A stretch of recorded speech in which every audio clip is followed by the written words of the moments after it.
Hello student, welcome to complete achievement academy.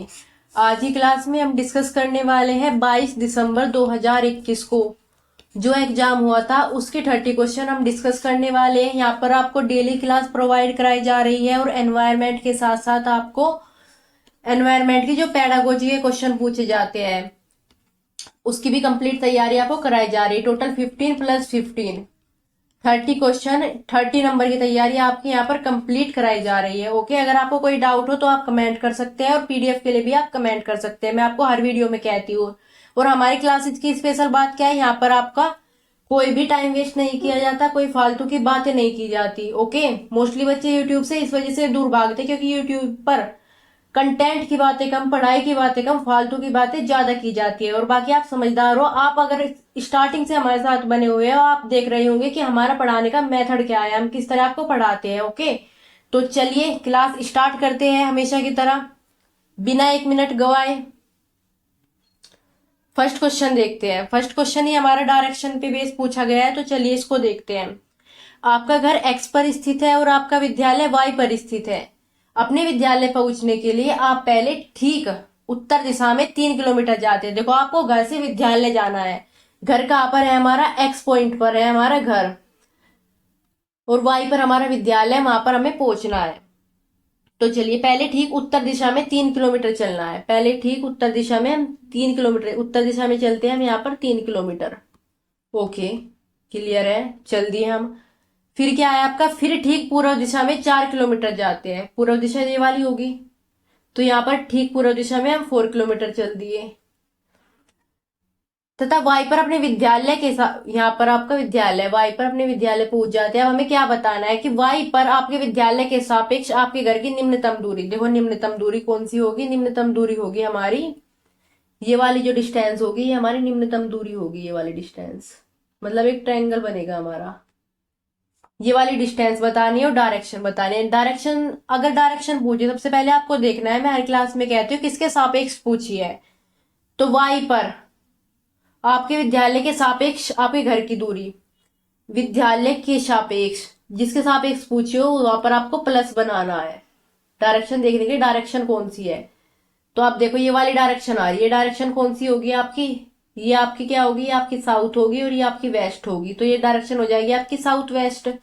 South west means दक्षिण पश्चिम, दक्षिण पश्चिम होगी। अब देख लीजिए कौन कौन से ऑप्शन में है दक्षिण पश्चिम। देखो, इसमें दक्षिण है, इसमें पूर्व है, इसमें उत्तर पश्चिम है। अब देखो, यहाँ पर आपको डिस्टेंस भी निकालनी नहीं पड़ी। अगर आपको डायरेक्शन निकालनी ना आपको, तो आपको ये वाली डिस्टेंस निकालनी नहीं पड़ी। इसी से आपका क्वेश्चन सोल्व हो गया है। यहाँ पर कुछ बच्चे पहले डिस्टेंस निकालते, उसमें टाइम वेस्ट होता। ये पता लगता है प्रीवियस ईयर क्वेश्चन करने से। ओके, तो चलिए नेक्स्ट क्वेश्चन देखते हैं। तो ये आ गया आपका आंसर, ऑप्शन नंबर सी आपका करेक्ट होगा। डिस्टेंस अगर सपोज कोई दो ऑप्शन में, चलो मैं थोड़ा सा और बता देती हूँ, थोड़ा टाइम तो लगेगा। अगर सपोज दो ऑप्शन में, इस ऑप्शन में भी आपका दक्षिण पश्चिम होता और यहाँ पर भी होता, तो ये दो ऑप्शन तो कैंसिल हो जाते, ए और डी। बी और सी में से निकालना था। फिर हमें क्या निकालना पड़ता? डिस्टेंस निकालनी पड़ती कि 5 किलोमीटर हो गया 7 किलोमीटर। वो आप कैसे निकालते? वो आप निकालते पाइथागोरस थ्योरम से। तो कैसे निकालते?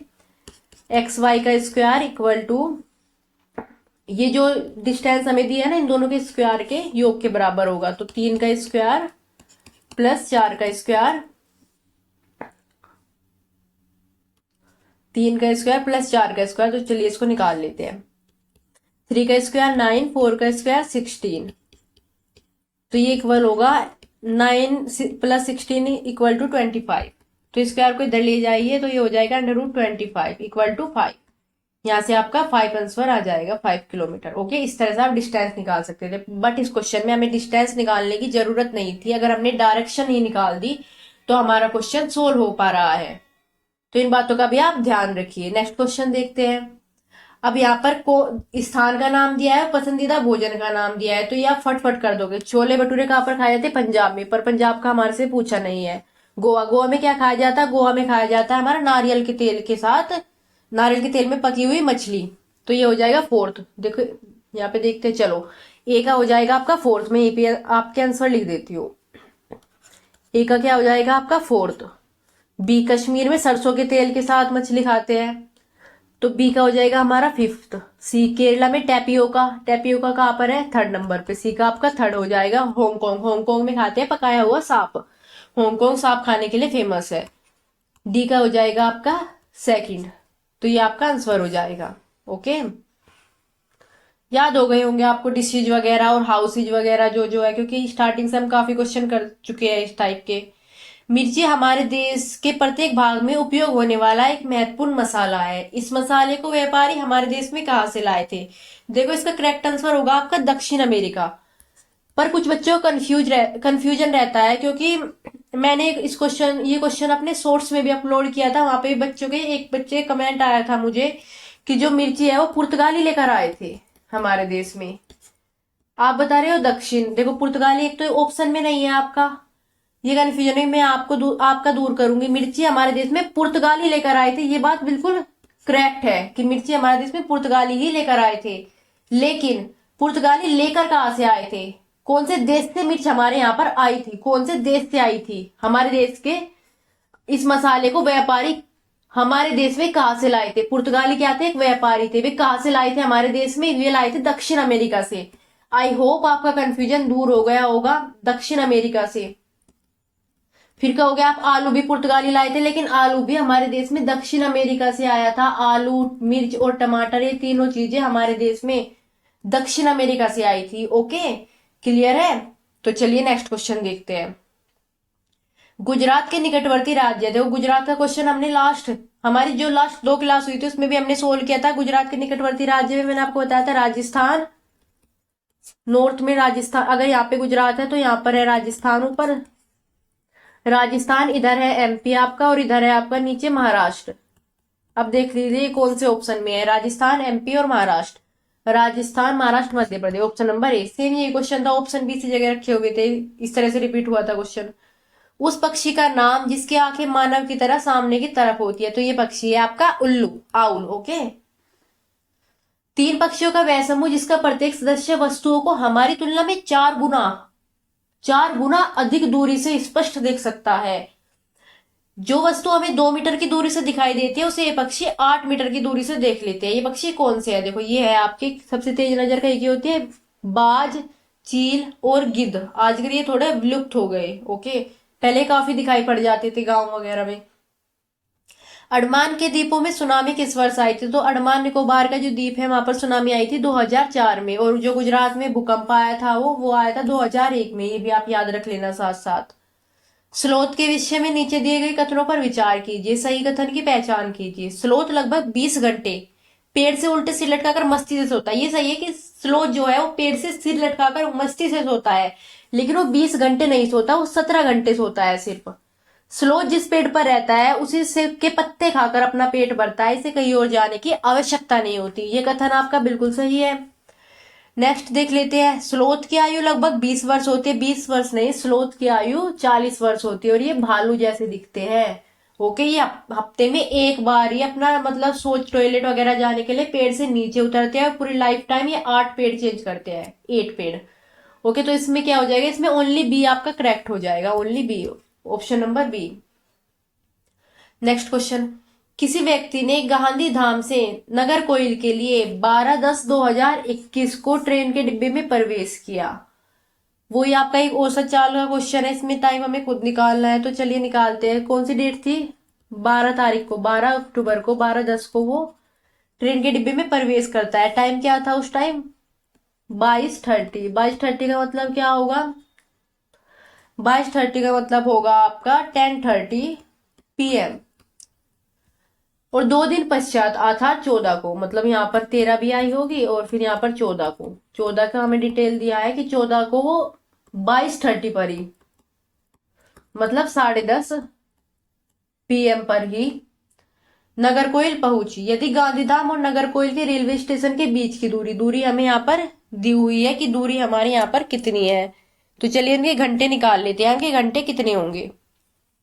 देखो यहां से जो 13 तारीख में भी यहाँ पर भी कहीं आपका 10 बजा होगा, 10:30 बजा होगा यहाँ पर, तो यहाँ से यहाँ तक क्या हो गए 24 आवर, और फिर यहाँ से यहाँ तक ये तो फिर भी इजी है, डायरेक्ट 24 48 आवर्स, 48 आवर उसने टाइम लगाया, अब हमें क्या निकालनी है, चाल निकालनी है। तो चाल क्या होती है, मैं पेन का कलर चेंज कर लूं कभी आपको दिखाई ना दे। चाल क्या होती है हमारी, दूरी बटे समय। तो दूरी कितनी गिवन है हमें, 2592, और टाइम हमारा 48 आवर निकल कर आया है, 48 आवर। तो इसको चलो इससे काट लेते हैं, 25, दूरी कितनी थी हमारी 2592 डिवाइड 48, तो ये आ जाएगी आपकी 54 किलोमीटर पर आवर। कुछ बच्चे यहाँ पर सोचेंगे कि क्वेश्चन सोल्व हो गया, वो ढूंढेंगे ऑप्शन में, और ऑप्शन में मिलेगा भी ऑप्शन नंबर डी, पर वो यहाँ पर नहीं देखेंगे, एग्जाम प्रेशर के चलते हुए यहाँ पर देखना मोस्टली बच्चे भूल जाते हैं कि मीटर प्रति सेकंड में गिवन है और हमारा आया है किलोमीटर पर आवर में। तो इसको मीटर प्रति सेकंड में हमें फर्स्टली चेंज करना होगा। तो मीटर प्रति सेकंड में चेंज करने के लिए मैं आपको हर क्लास में बताती हूँ लगभग कि 5/18 से मल्टीप्लाई करते हैं। तो 18 3 जा 54 और 5 3 जा 15 मीटर प्रति सेकंड आपका आंसर होगा। ऑप्शन नंबर ये आपका करेक्ट हो जाएगा। नेक्स्ट क्वेश्चन देखते हैं। घाना नेशनल पार्क किस राज्य में स्थित है। देखो घाना नेशनल पार्क के बारे में आपसे पूछा है कि किस राज्य में स्थित है। घाना नेशनल पार्क आपका राजस्थान में स्थित है।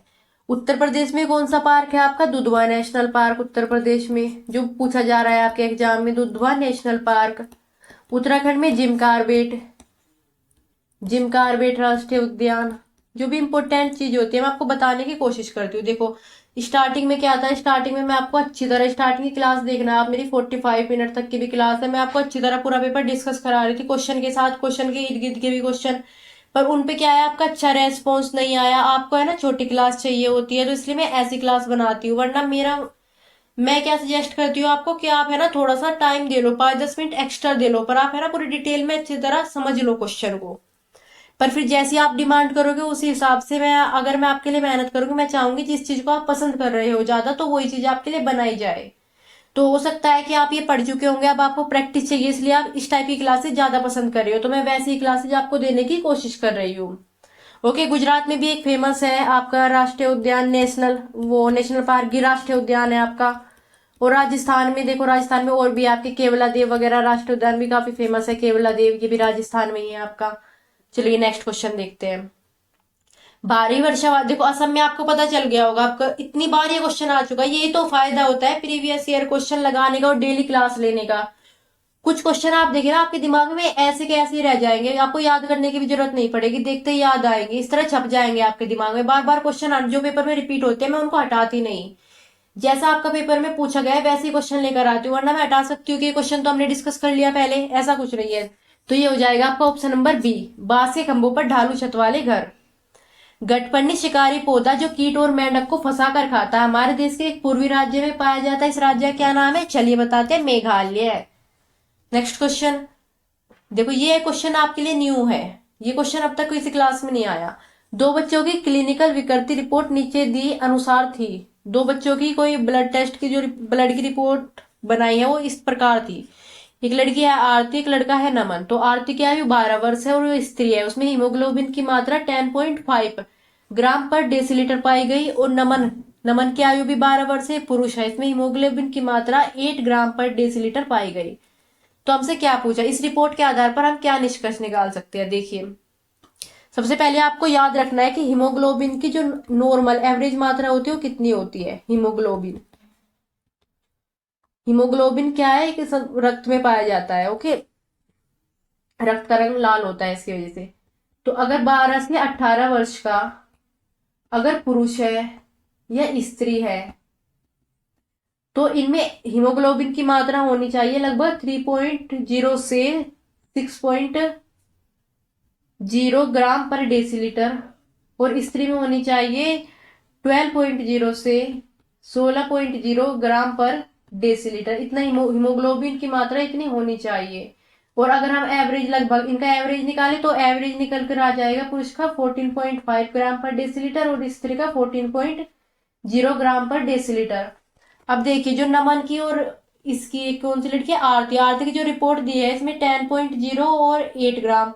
तो ये दोनों है ना जो एवरेज हमारी जो हीमोग्लोबिन की मात्रा कम से कम होनी चाहिए ना उससे भी कम है। तो इनमें खून की कमी है, मतलब ये एनीमिया से पीड़ित है। खून की कमी से जो रोग बताया जाता है वो होता है एनीमिया। खून की कमी से क्या होता है? एनीमिया। तो हम इनके बारे में निष्कर्ष निकाल सकते हैं कि ये दोनों ही बच्चे एनीमिया से पीड़ित है। तो देखिए कौन सा ऑप्शन है आपका, दोनों ही एनीमिया से पीड़ित है। ऑप्शन नंबर सी आपका करेक्ट हो जाएगा यहाँ पे। नेक्स्ट क्वेश्चन देखते हैं। अलब्रूनी एक यात्री है देखो अलब्रूनी कहाँ के यात्री थे? अलब्रूनी आपके उज्बेकिस्तान के यात्री थे, जिसे वर्तमान में हम उज्बेकिस्तान कहते हैं। एक यात्री है जिसने हमारे देश का भ्रमण किया और हमारे देश के बारे में नीचे दिए गए पर विचार किए, जो जो उसने बताया।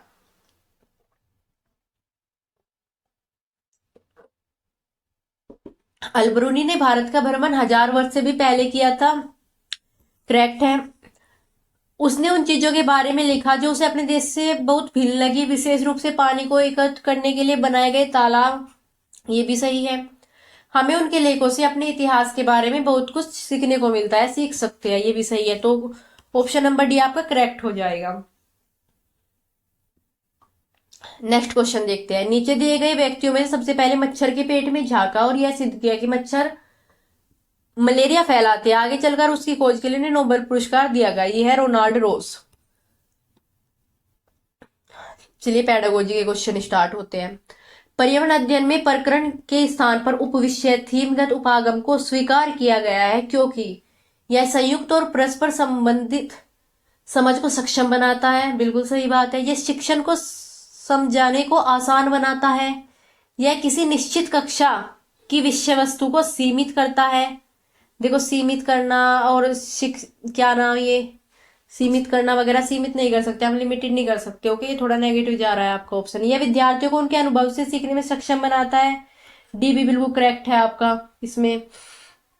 और ये क्या है दूसरा ऑप्शन हमारा? यह शिक्षण और समझने को आसान बना समझाने को आसान बनाता है। तो ये भी आपका करेक्ट होगा। सही ऑप्शन हो जाएंगे आपके ए बी और डी। ए बी और डी ऑप्शन नंबर ये वाला आपका करेक्ट हो जाएगा, ए बी और डी।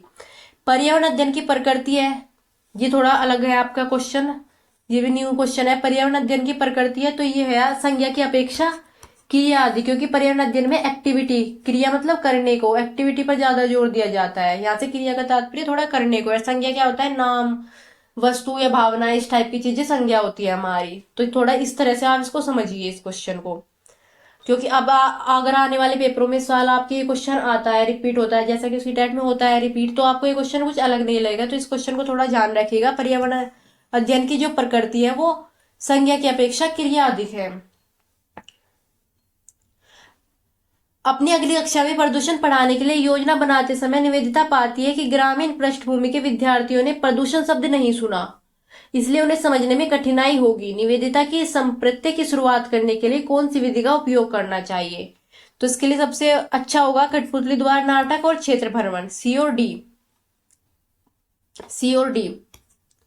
देखो इस क्वेश्चन में कुछ बताएंगे कि भाई व्याख्या अच्छा हो सकता, विचार मंथन भी एक अच्छा हो सकता है, पर जो कठपुतली द्वारा नाटक है वो सबसे अच्छा होगा। और सबसे अच्छी बात आपके जो बोर्ड ने, सीबीएसई बोर्ड ने भी यही एग्जाम वो आंसर आपका माना है। ऑप्शन नंबर ए आपका माना है। ओके, जो आंसर की आई थी सीटेट की उसमें ए ही इसका जवाब दिया है। परिवार एवं मित्र पाठ के पूर्ण होने पर चेतन विद्यार्थियों का इकाई परीक्षण लेने का निर्णय करता है। इनमें से कौन सा कथन इस परीक्षण का सर्वाधिक उपयुक्त उद्देश्य है? विद्यार्थी की प्रगति का आकलन करना, विद्यार्थी के अधिगम का आकलन करना, विद्यार्थी की कठिनाइयों का निदान करना, अभिभावकों को विद्यार्थी की प्रगति के बारे में बताना, या विद्यार्थी को उत्तीर्ण और अनुत्तीर्ण घोषित करना। ये नहीं होगा आपके, बाकी तीनों ऑप्शन आपके करेक्ट होंगे। उत्तीर्ण अनुत्तीर्ण घोषित करना ये आपका एक सही स्टेटमेंट नहीं माना जाता। तो आपका हो जाएगा ए बी और सी। ए बी और सी ऑप्शन नंबर बी आपका करेक्ट हो जाएगा। नेक्स्ट क्वेश्चन देखते हैं। विलियम एक शिक्षक अपनी कक्षा के लिए पक्षी अवलोकन क्लब की स्थापना करना चाहता है। उसे इस क्लब का नेता किसे बनाना चाहिए? कक्षा में सर्वाधिक अंक प्राप्त करने वाले को, कक्षा के सबसे शरारती विद्यार्थी को, या फिर छोटे छोटे समूह बनाकर उन्हें नेता चुनने को कहेंगे? तो ऑप्शन नंबर सी इसका करेक्ट हो जाएगा। भोजन पाठ पर चर्चा करते हुए गुरप्रीत विद्यार्थियों से प्रश्न करती है कि आपके परिवार में सबसे बाद में भोजन कौन करता है? सब्जियां कौन खरीदता है? आपके परिवार में खाना कौन बनाता है? वह ईवीएस के निम्नलिखित में से किस मुद्दे पर चर्चा करने का प्रयास कर रही है? तो ये प्रयास कर रही है परिवार के सदस्यों की भोजन पकाने में भूमिका और परिवार में जेंडर भूमिका को, चुनौती को। तो ऑप्शन नंबर सी डी इसका करेक्ट आंसर हो जाएगा। ऑप्शन नंबर सी और डी। Next question. श्याम ने ऑनलाइन कक्षा के दौरान अपने अध्यापक को बताया कि कोविड लॉकडाउन के दौरान उसके पापा ने उसे पड़ोस के गरीब बच्चों को भोजन खिलाने के लिए कहा। श्याम का यह व्यवहार निम्नलिखित में से सह शैक्षिक पक्ष का आकलन करने वाले किस उपकरण में दर्ज किया जाएगा? तो ये दर्ज किया जाएगा उसका वर्तांत रिकॉर्ड में। ओके, एनाडोटल रिकॉर्ड में। गीता की कक्षा का एक विद्यार्थी इकबाल दृष्टिबाधित है। गीता देखती है वह पिछले कुछ दिनों से विद्यालय नहीं आ रहा है। उसके अभिभावक से बात करने पर पता चलता है कि उसे बोर्ड को पढ़ने में कठिनाई होती है। वह कक्षा प्रक्रिया में भाग नहीं ले पा रहा है। गीता को इकबाल को विद्यालय आने के लिए अभिप्रेरित करने हेतु क्या करना चाहिए?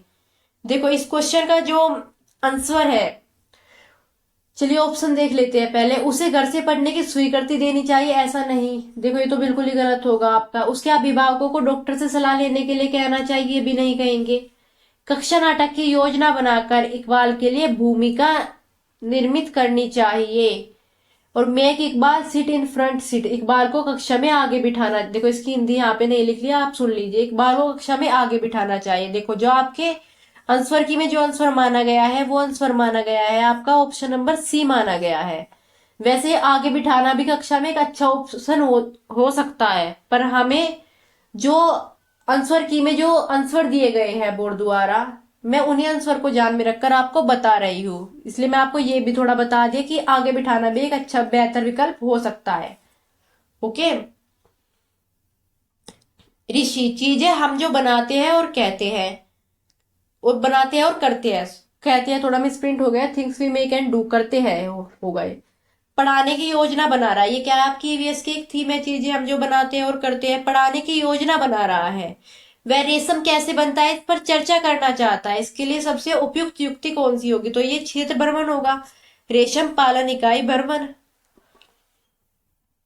पर्यावरण अध्ययन के अध्यापक को करना चाहिए, क्या करना चाहिए? पाठ्यचर्या का निर्माण करना चाहिए। मोस्ट रिपीटेड क्वेश्चन है ये भी।